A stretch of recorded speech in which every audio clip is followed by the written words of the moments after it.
I remember standing in the doorway of 19B, breathing in the dusty air, thinking it finally felt like a place I could start over.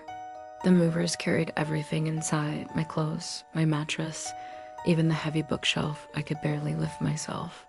It was all going smoothly, you know? Just another stressful moving day. But then it stopped. One of the movers pointed to the corner of my new bedroom. He looked uneasy. There, just sitting on the floor, was a medium-sized wooden box. It looked ancient.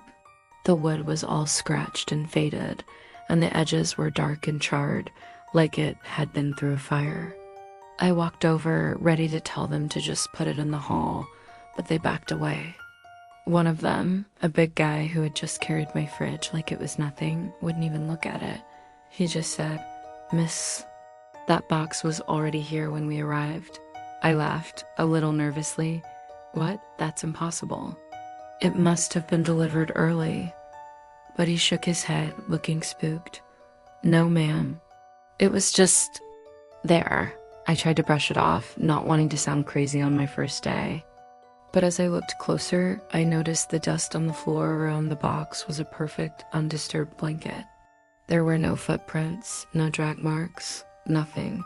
It was as if it had materialized out of thin air. No one had moved it. Not recently, anyway. That night, after the movers left and I was all alone, the apartment felt too quiet, too still. Every creak of the floorboards, every rustle of unpacking, echoed like someone else was walking right behind me. My curiosity, or maybe my stupidity, got the better of me. I had to know what was in that box. I knelt on the floor, my heart pounding a little. I told myself it was just exhaustion from the move. My hands were shaking as I reached for the old, rusty latch.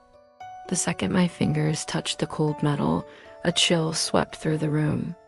The air felt heavy, and all the background city noise outside just stopped.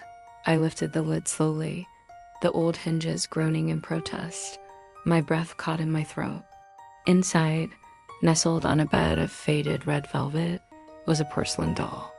Its lace dress was yellowed with age, looking older than the building itself. Its face was a web of tiny cracks, like frozen spider webs on glass, but it was the eyes that made my blood run cold. They were glass, shiny, and they were staring straight at me. Not blankly, not emptily. It felt like they were smiling. When I opened it, I saw the doll smiling like it was waiting,